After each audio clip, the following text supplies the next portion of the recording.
Hello, welcome to You Know Something with Dina. Diana. Hello, Miss Diana. Hi, Dina. Gosh, it's been a minute. It has.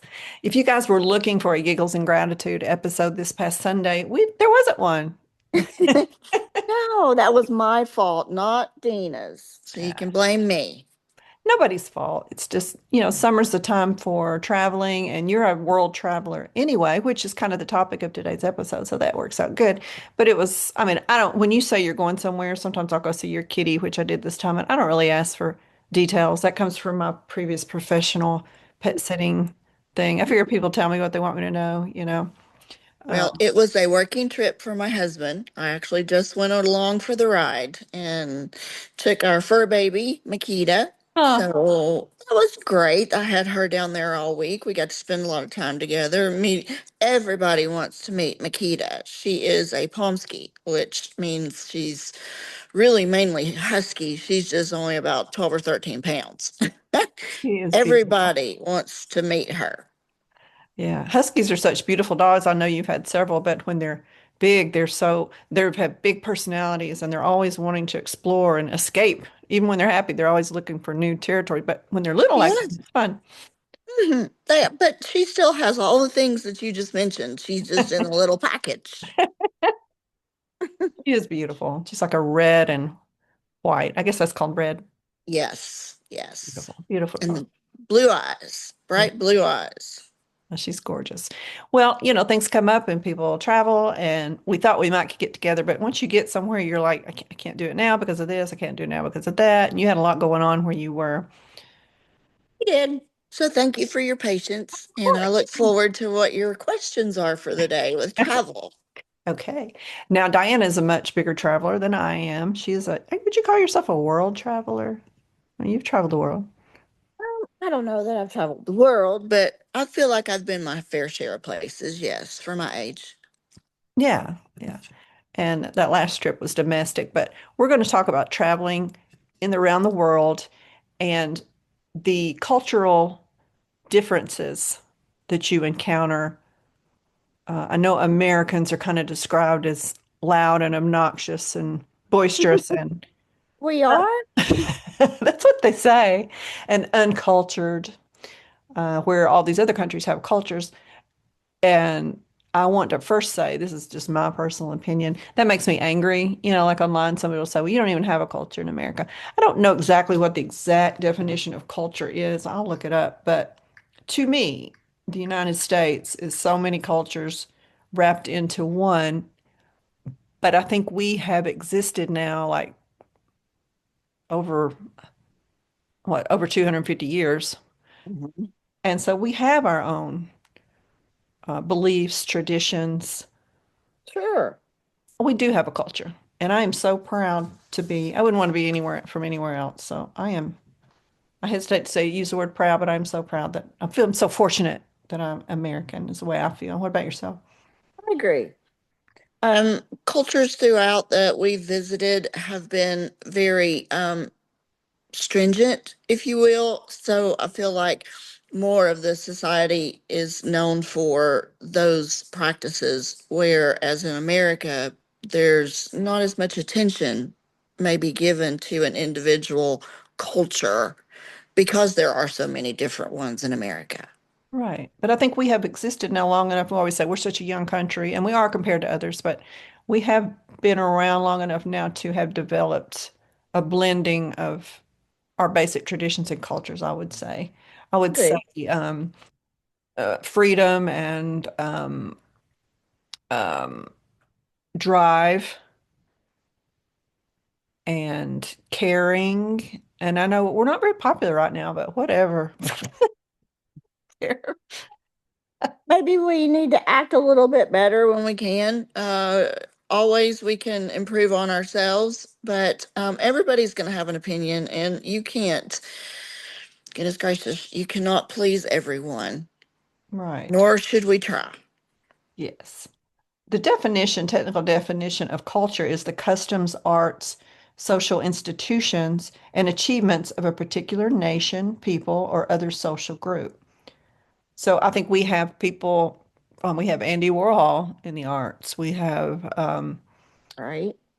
what's the guy who spray paints buildings?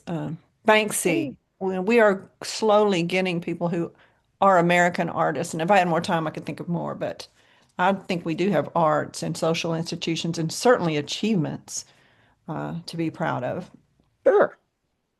All right. So having said all that, these are examples of other countries that have certain cultures that we may not be aware of. And if you're going to travel to different parts of the world, if it is important to you not to offend and to fit in, and maybe not get arrested in certain cases, Yeah, that's good. You don't want to do that in a foreign country.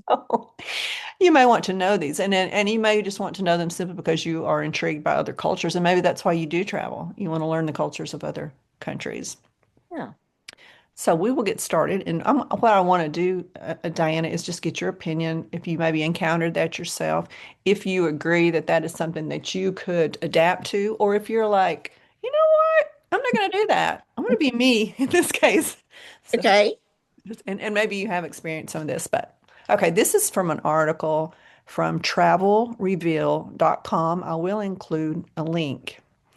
Certain habits you have as American might seem normal to you, but understanding the nuances of each destination, it can just make your travel more, smoother and more enjoyable. By Agreed. just adjust, I'm sorry, I didn't mean to interrupt you. No, I just agree, and that exactly what you just said. Hmm. Just adjust a few behaviors, you can show respect for the cultures you're visiting and gain a deeper understanding of the world. So keeping that in mind, let's say. All right. Here we go. Here's the Mhm. question. We're all waiting, Dina. I'm sorry. Couldn't find my link. I'm teasing. Overly enthusiastic handshake.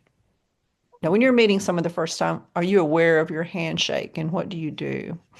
Yes, I think a nice, firm, not hard, of course, but when you grab the person's hand and you squeeze and I look into their eyes because I want to make that connection. And I feel like that's important when meeting someone to have a strong presence and to, again, you're not being assertive, but you're, or aggressive, you're just being yourself, meaning I don't know. I hate to shake a hand and it's as limp as a wet noodle, you Yeah. know? Cold fish. Oh my goodness. I'm like, just grab my hand. Yeah, You're exactly. you're not going to hurt me. And I might be female, but I do appreciate a nice, strong grip when I meet someone. And I think that that hopefully would go both ways. I feel that way too. And I feel like if someone just, like a cold fish just barely takes your hand, they're really not the least bit interested in meeting you at all. It's the way I feel. Yes. Yeah.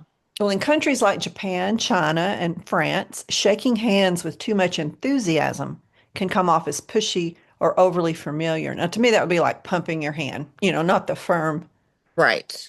I think a firm one pump is good, or maybe I two agree. pump, pump, Yes. Right. pump and a half. 1 to 2 is good, acceptable. A lighter handshake, or in Japan, bowing might be more appropriate. Would you ever attempt to bow to someone, or would you feel like you're kind of culturally appropriating them? Would you feel silly?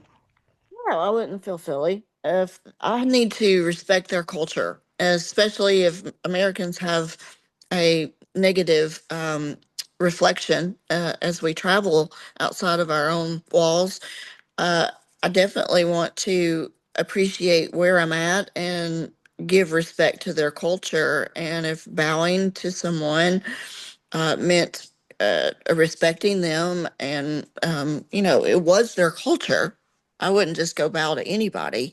But yes, I would do that out of respect. Okay. They suggest that as you greet people, look around you. If somebody is greeting person to your right's greeting the person, do what they do, or follow the lead of the person you're meeting. So if you see them kind of bow, then you Yeah, should. but what do you do if you're the first person in line, Dana? I think you could kind of wait a beat and see if their hand comes out. So follow your host lead. And there's even some people, like oh shoot, I can't think of his name right now. It's a comedian, but he's a germaphobe and he does not shake hands. He like bumps fists, but I don't know if you want to go to Japan and bump somebody's fist or not. They may think you want to fight or They something. may think you want to fight. Exactly. Or get out the ninjas. Yeah, that was Howie Mandel I was thinking of. He always does fist bumps, but Oh especially after yeah. COVID. Oh, Okay, tipping. Are you a good tipper? yes, ma'am. I am too. I am too. Even when I can't afford it, I feel like if I can't afford to tip, I can't afford to do whatever it is I'm doing, you know? Yeah. It's just in some places it's an expectation. Some places already go ahead and add their gratuity onto the bill for you. But no, I appreciate good service and I recognize that's a very difficult, industry to have as your profession, and they deserve to make just as good a money as anyone else. Okay, well, you could be rude, Diana, if you do that in certain countries. Did you know that? To tip people is rude? Yes. Wow. Okay, no, teach me. In America, tipping is a way of showing appreciation for good service, which is exactly what mi amiga Diana just said. However, tipping is frowned upon in countries like Japan, South Korea, and China. It implies that you're not being paid enough. Like, I know you've got a terrible job and you're not getting enough money. So here, bless your little heart, here's some extra money. So you make them feel uncomfortable. Oh, good to know. Yeah. So what can you do? I mean, you could save a lot of money that way, but I think that means that the employers in some other countries, those I mentioned, China, Japan, South Korea, they probably pay a good living wage, which is a nice thing. So, Yes. but it says what you can do is just check the local tipping customs before you travel. Yeah. Yeah, just be prepared if you're going to travel to another country. You go and you get your money exchange and all that. Just, find out what tipping customs are. And, sometimes here in America, I'm not sure. Am I supposed to tip that person? Am I supposed to tip the person who I go in and serve myself? You know what I mean? It's like drive-through Right. things. Am I supposed to, do you tip drive-through restaurants? You're so funny asking me these crazy questions. Yes, actually, on occasion I do. I have unique orders, and when they get my order right, because I always check it, I do tip someone, and I say this is for you because you got my order right. And Okay. we also go to a uh, Japanese restaurant and they have a drive-through. Imagine that. It's the Hmm, most wonderful thing since sliced bread. I love it. absolutely. And they are very nice and I tip them every time just because I already have a bond and a connection and a familiarity with them, and you can tell it is greatly appreciated because I do not think that's a custom. No, I don't think it is either. I think if they don't come to your table, and go back and forth and check on you, you feel like if you go through the Taco Bell, sometimes I'll say just keep that change, if it's just coins that are left, but I don't intentionally Right. tip. Maybe if I ordered for a group, I would. But say like a Sonic where it's on the screen where there's actually a place to tip, I do that for sure. Right. Yes. Agreed. So if you're going to another country, check the tipping traditions. And I would think, well, if you did it once and they kind of held their hand up and said, no, no, then you would know not to do it. Yeah, I you would. think it'd It's a be good. little late though. You should have True. known. That's true. Okay, eye contact. Now, you talked about eye contact while you do a firm handshake, so you may be arrested. Okay. Americans are known for making contact during conversations. I mean, you were taught that like in sales class or anything to look someone right in the eye when you talk to them and make them feel like they're your total focus. Right. But in cultures like Japan and South Korea, staring too hard can be seen as aggressive, especially when talking to someone older or in a higher position. Mhm. Here, a softer gaze is considered more respectful. Okay. A softer gaze, meaning your eyes do not meet theirs, or you just glance at them. What does that mean? I wonder if it's like, don't just deadlock their eyes, like kind of have your eyes not closed, but It'd maybe, be if you had nystagmus of your eyes, you wouldn't have to worry about it because your eyes go back and forth. or if Sorry, I you're had to throw that in. cross-eyed. I would be like, they'd look at me, I'd look the other way, I keep looking around. Don't make contact. I guess maybe you could like look a little bit below their eye or stare at their nose or something so you're not just like boring a hole into their eyes. I could see how that might be. If someone felt that they were superior to you traditionally in that country, that they'd be like, why are you staring me down like this? So good to know. Good to know. If you're in a culture that values humility, don't feel the need to lock eyes for too long. Occasionally glancing away shows you're being respectful, especially when speaking to elders and authority figures. I always feel like somebody's not listening to me when they look away, but Yeah, absolutely. I'm an American. Through and through. In the US, using someone's name immediately signifies friendliness. You know, like if you remember somebody's name after you met them once, that's always a good thing. My husband is wonderful at that, and I'm terrible. I am awful. I'm asked somebody their name the minute they tell me I forget it, just instantly. I ask him all the time, how did you remember their name? It's such a random type of interaction, but he will see them later and call them by their first name. And I'm so glad he remembers because I could not. I know it is. It's a good skill to have. And there are little rhymes you can make. Like if somebody says, "My name's Mary," you'll say, "Okay, Mary lost her sheep." You know, you just say something in your head. The next time you meet her, you're like, "Sheep," and Sheep. Mary, sheep. You don't go bye. You see her. Okay. No, that wouldn't be good either. I don't think that's a good culture. So if you're in a country and they introduce you to Bob Jones, probably wouldn't be their name in another country, but say it's Bob Jones, you would say, "Hello, Mr. Jones," and then he could say, "Oh, call me Bob." Correct. Yes, I have a very stern, if you will, learning curve on that because I was a nurse and doctors always wanted to be, obviously called out as doctor. Right. And I think that that is a source of respect for them, whether it's Mr. or Ms. Riz. I think that's just in the US, I don't feel like we use that as much, but other places do. Right. Yeah. You can always err on the side of too formal rather than, "Hey, That's Bobo," once you meet. Can I call you B? Okay. Speaking loudly in public. Do you consider yourself to be a loud talker? no. Do you consider me to be a loud talker? No, I think you have a very sweet, soft voice. Dude, I might be a little loud. I have a low voice, and sometimes I will overcompensate. I'm actually a very shy person, and I will overcompensate when I first meet someone or come into a new room to be loud and friendly to, I don't know, just pretend I'm not, shy, kind of be Yes, a little yes, obnoxious, possibly. What would you say right. about my voice? I think your voice is fine. It is a little bit lower, but it has a nice tone and a nice influx, and I've never heard you talk too loud. Okay, you never thought. I wish Dina would shut up. No, I love your voice. I love what you have to say. Okay.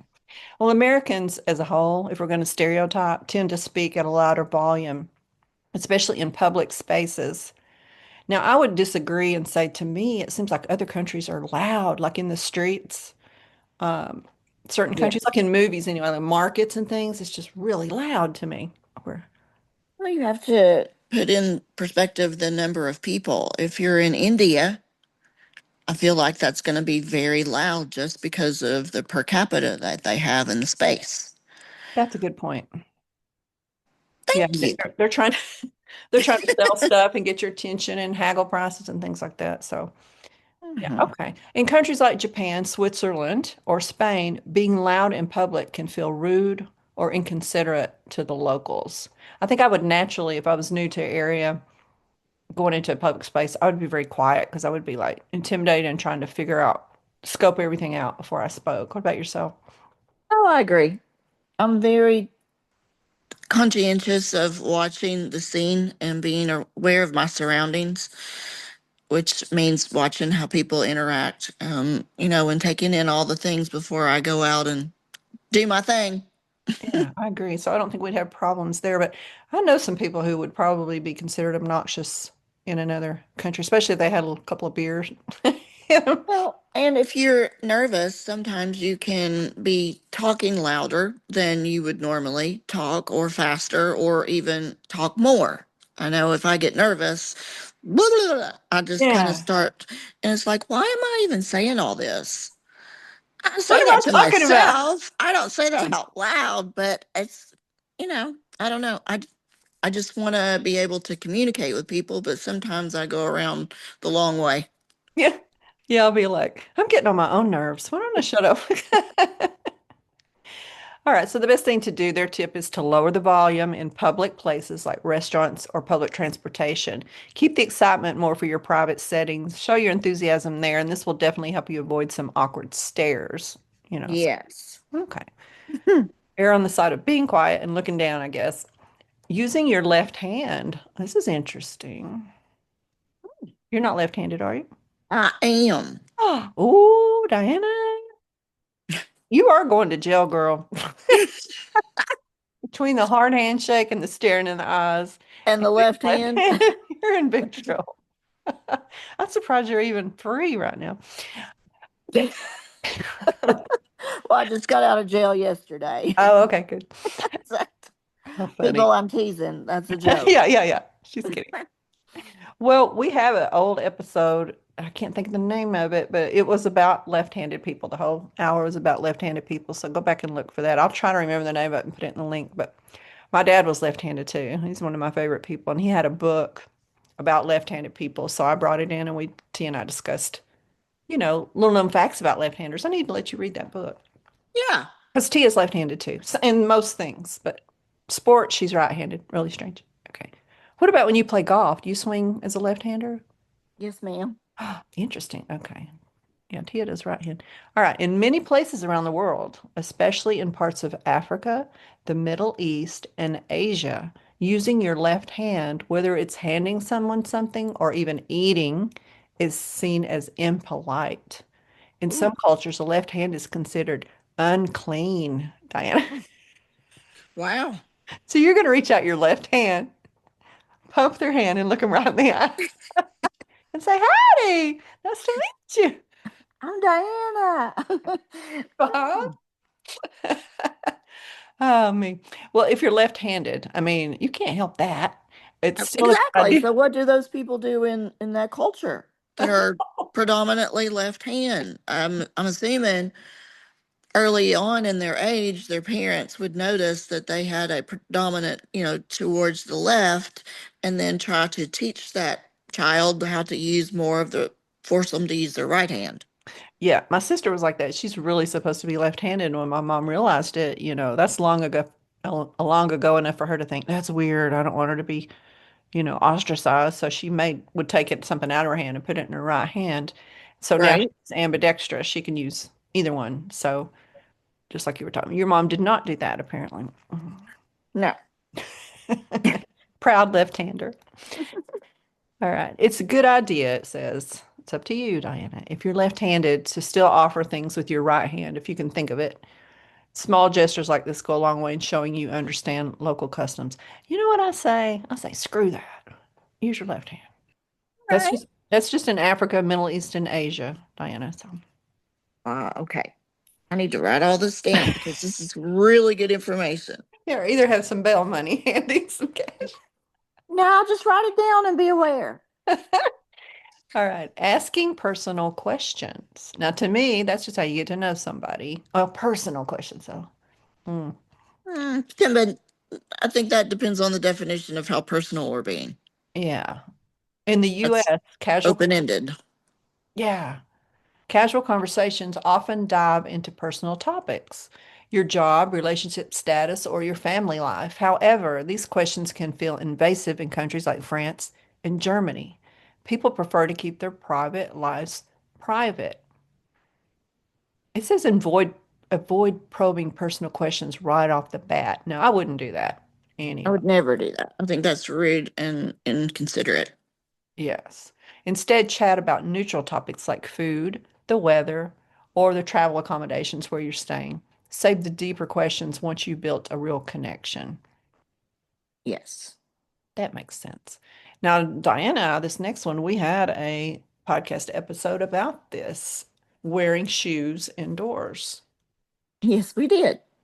We learned that Diana doesn't like, well, she prefers you to take your shoes off before you come in because she's having landscaping done. And she learned that I've been going in her house pet sitting with my shoes on. Bad girl. What conclusion did we come to? We decided that it's the best, it really is best to take your shoes off for germs and mess and respect, but for the host to provide an alternative. So you're telling me now I need to have booties at the front door for you? Yes, where are my cute little socks? Yeah, we did decide I that. I will mean, get I'm putting that on my things to do list number one. I'm just thinking of the cute socks you can buy to put out there. I know. I'm lame. In the US, wearing shoes indoors is pretty normal. You know, I said I was raised with shoes inside and most of my friends too. But in places like Japan, there's I know Japan again, they're so picky. South Korea or Turkey, that's a new one. Yeah. Removing shoes when entering a home is the custom. It's seen as a way of keeping things clean. Yeah.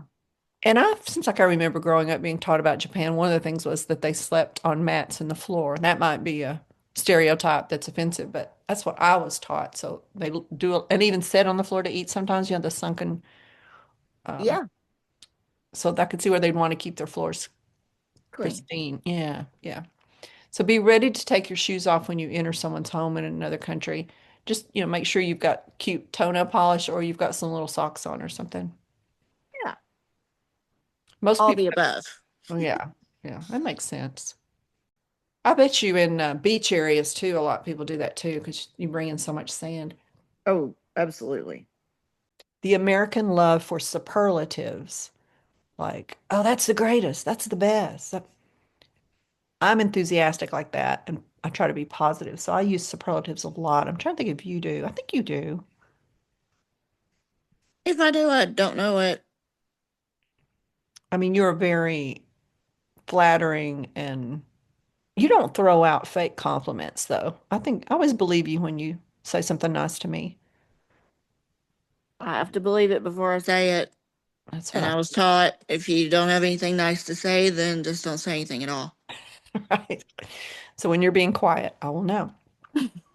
Well, Americans, Diana, tend to throw around superlatives like, that's the best hamburger I ever had, or that was the greatest movie I've ever seen, or that's amazing when somebody says something. That's amazing that you did that. That's amazing.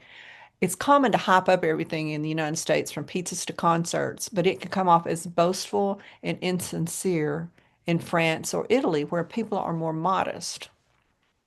That makes sense. It does. Absolutely. So when abroad, focus more on sharing why you like something. So if you went to dinner with someone you just met in Italy, say, that pasta was so flavorful or rich and or I enjoyed it, rather than say it was the absolute best you've ever had. Because people are just Okay. going to trust you. Okay. Give more detail. Okay. Yeah. Describe it. Because is it the best? Have you tasted every plate of spaghetti in the world? How do you know it's the best? That's true. I feel like you could say that's the best I've ever had, but Correct. yeah. And if you said that about everything, my husband was like that. He was very positive and enthusiastic, but everything was the best, the greatest. And I think they can't all be the greatest. You know, they can't all be. No, it cannot. Yeah. All right. Smiling at strangers. Are you the kind of person when you pass someone on the street and you happen to make eye contact, you smile at them? Yes. I do too. I can't stop myself. Why would we? Rarely do you get a smile back, but I think Well, I'm but gonna that do it doesn't anyway. matter. Yeah. That doesn't matter. Yeah. You threw it out there, and what they do with it is their business. You can't control what they do, whether they smile or not. Yeah. And maybe it will affect them later when they get home and think, that was nice. I think if someone smiles at you and it's not creepy, it does lift your mood a little, whether you realize it or not, or throw it back. Hmm. Yeah. And I And don't take offense to it. I have days where I don't really feel like somebody looking and smiling at me if, every once in a while. So I give them the grace that maybe they're having a bad day. right. I do that too. I do that too. I've known people to say, smile. I would never do that. Yeah. No. In the US, it's normal to smile at anyone you meet, but in places like Russia, I don't think I'll be going to Russia, but or South Korea, the beautiful place, smiling at strangers can seem odd or even insincere. People reserve smiles for those they know well. So I would think I would come back from there thinking, those people are not very friendly. Right. Yeah, I think I'd go back to my hotel room and cry because nobody smiled at me today. Well, if nobody smiles at you, that is kind of bad. Yeah, it says in a more reserved cultures like Russia and South Korea, don't feel like you have to smile. A nod is acceptable. So I could see that. If you pass someone, happen to catch their eye, you just nod, keep it Yeah. casual. That Yeah. would be It's an hard. it's an acknowledgement of them. Yeah, yeah. We looked at each other, nod, but I would It's just like be, go ahead. kind of like when you have a cap on and you just kind of tip your little cap just Yeah, to acknowledge, hey, how are you? Hope you're having a good day. yeah, there you go. All right, overusing how are you? Now, this would kind of be like the superlative thing, I think. And I do this. Hey, how are you? But do I listen to what they say? They say Yeah. fine. You know, You fine. Did I'm going to Harry answer didn't your mean it. question. Sorry. No, I'm go going ahead. to I'm going to answer your question and say, yes, you do that. I do, don't I? Hey, how are you? I was just wondering, did it? Like, well, you didn't even listen to what I had to say back. No, I disagree. What I'm saying is you do say that, but then you listen to see what the answer is. I've never interacted with you or been in a place where others have been. When you say, how are you? You are intent on what they're saying. And so, yeah, you do that. That's a good thing. Well, thank you. I think that is a great compliment. I wouldn't say it if I didn't mean it. That's right. In the US, asking how are you has become a standard greeting, even if you don't expect the true answer. But in countries like France or Germany, this can come off as shallow and insincere unless you truly want to sit down and listen and hear about someone's well-being. The thing is, you and I would be interested in knowing their well-being. Yeah. A tip here, if you want to connect, try asking more thoughtful questions rather than how are you? You could say, um, I don't know. Oh, I was going to say you look like you're a little tired. You want to sit down, but saying somebody looks tired is not nice either. You're looking a little rough. You need to sit down. That's what that says. Yeah, just be more specific and direct, or just say hello, or would you like some water? Not, are you thirsty or whatever. Then how are you? But that's a habit I Right. have a hard time getting out of. People will appreciate more thoughtful questions, and you'll avoid that empty greeting, insincere vibe that Americans have a tendency to give off. All right, public displays of affection. Are you and Danny? Lord help. Do you kiss No, the plane or anything like that? not really. I do not really engage in public display of how I feel about him. I feel it makes others uncomfortable, makes me uncomfortable. So I'm not going to do it. Yeah, I feel like when I think about you, I don't think that you're very handsy with people or demonstrative with people. You're more of a look in your eye and the words that you say. I mean, you and I'll hug, but I don't feel like you just throw that around Oh, willy-nilly. Or do oh, you? I don't hug everybody. If I Okay. hug you, I like you a lot. Okay. All right. You don't like to have a makeout session, but Yeah. in the US, holding hands or a quick kiss in public isn't a big deal. But in conservative countries like the Middle East, India, or Southeast Asia, PDA can be seen as very disrespectful. So when traveling to conservative areas, keep your public affection on the down low. If you're unsure, save the hand holding for more private moments. Now, my husband and I, we held hands. Like if we were on vacation and walking around, we're hand holders. Yeah. And But to me, that's not, and maybe that is a public display of affection. I'm referring to kissing and being handsy, that type of thing. But we do hold hands. okay. The need for convenience.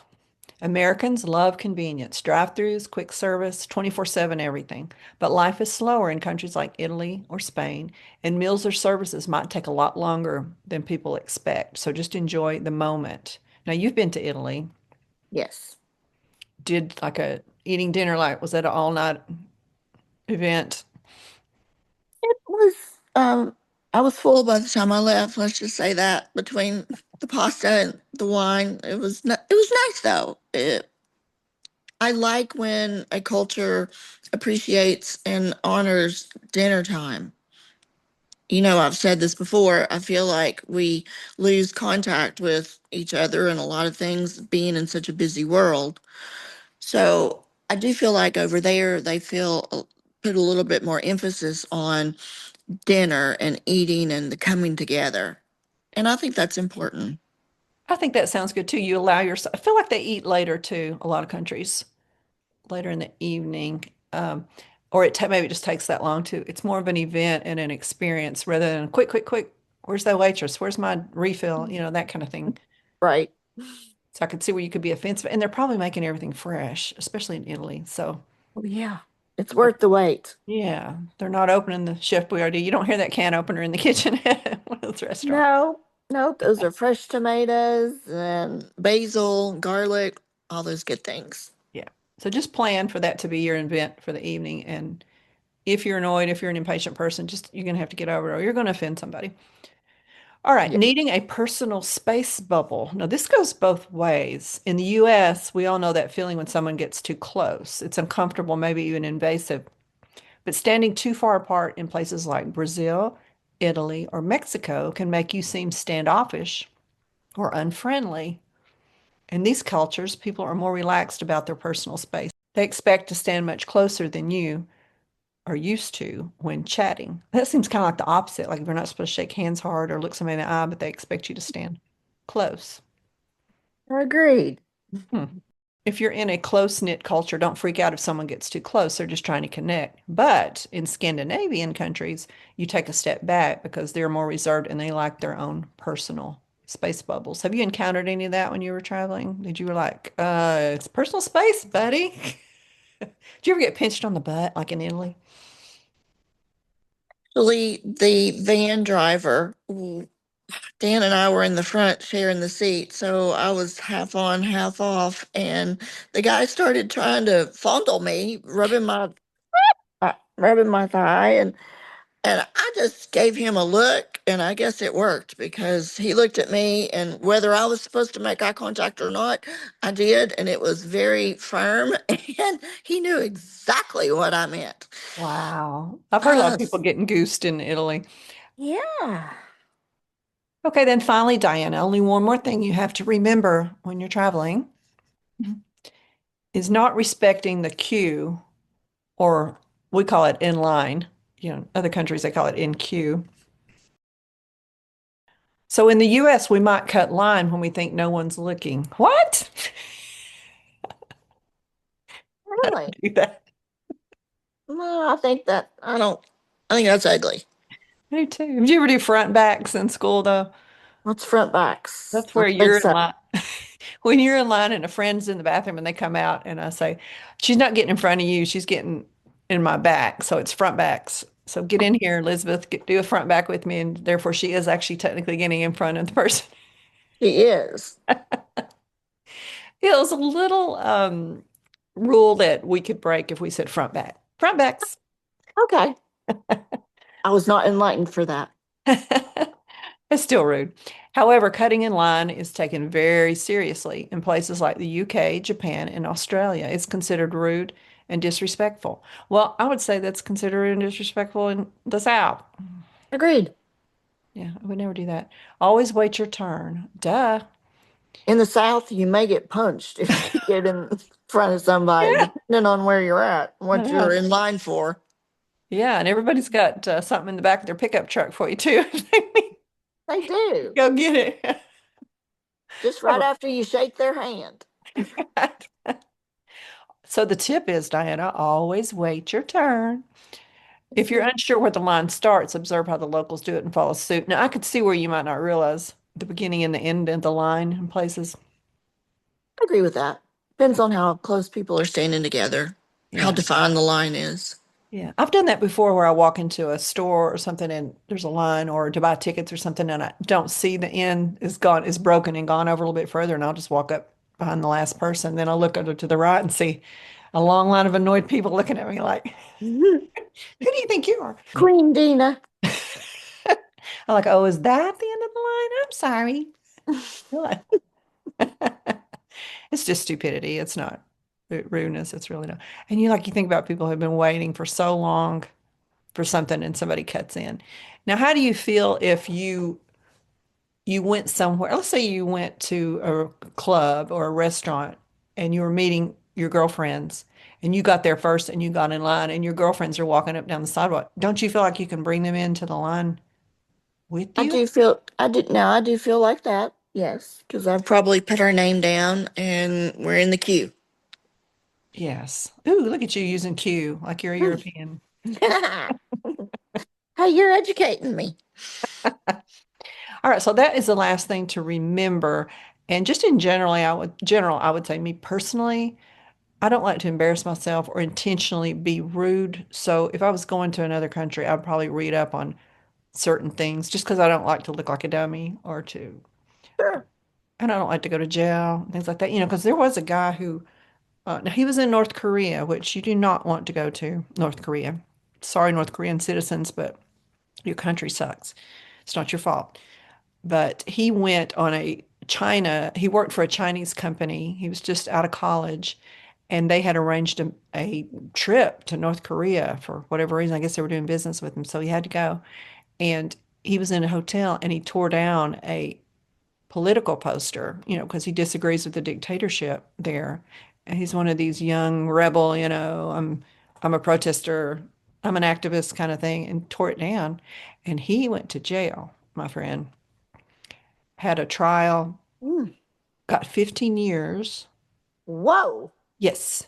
And when Donald Trump became president the first time, he negotiated his release, but he had been there for 7 months.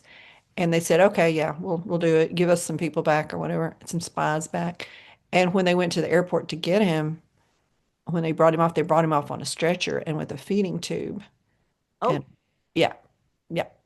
And his family kept him alive for a while, but then took the feeding tube out. Not to be a downer, but just to show you how serious that can be. And they said, well, he just got sick. He got botulism or something. But the autopsy showed that he had been beaten and had brain damage from beating. Um, so, maybe another prisoner beat him up. Maybe the guards did it. Maybe he fell. I don't know. But that poor man was 22 years old and died because he tore a poster off a wall. wow. So it It came. is excellent to know the cultures when you travel, and it is wise to keep your emotions in check to where you don't do things that put you and jeopardize your safety and obviously for him his life. Exactly, exactly. Yeah, I have a tendency to be a rebel and like, you're not going to tell me what to do, but it's not that I would intentionally do something rude, but if I accidentally did something and didn't know it, I probably wouldn't be very humble about it, but maybe I should. And I try to think if people come here to our country, are they respectful of our rules and traditions? I guess some are and some aren't, but True. it's a personal choice, um, kind of person you want to be, I guess. But I think I could go along with all those. It seemed like there was one or two where I felt like, I'm not doing that. I don't remember what they were. I think you would be just fine. Let's book you a tour to Italy right now. The smiling, I might have a hard time keeping check and the eye contact. So I'm All going to order your booties and I'm going to make you a trip to Italy. right, Just so thank all the you. listeners know. Hey, I've got witnesses now. I've got thousands of witnesses that you're going to send me to Italy. We hope you guys have enjoyed today. We hope we kept you company while you were doing whatever task you were doing, your commute to work, your laundry, waiting in line to pick up the kids at school, or maybe you were just relaxing on the couch and having a beverage of your choice. And we hope you learned a little. We hope you laughed a little. And we hope you will join us on Sunday for Giggles and Gratitude. Diane, I always like to give you the final word. Oh my goodness. Well, I just have to say I loved all these points. And for anyone out there that is looking to travel and has a little fear, all you have to do is step out and get onto the airplane. And I promise there will be lots of experiences, lots of scenery, for you to enjoy and experience. And yes, there are some negative things that can happen, just like the man kind of trying to grope me and while my husband's sitting right beside of me in the car. However, I didn't let that ruin my trip. Yeah. I made it clear I was not interested and he was not to touch me. Then I enjoyed the rest of my time. Yeah. So I encourage everyone to go out and to book a trip to somewhere that you've always wanted to go because we never know about tomorrow. So I hope you guys have a great day. We'll see you next time on Giggles and Gratitude. Bye bye. Bye bye.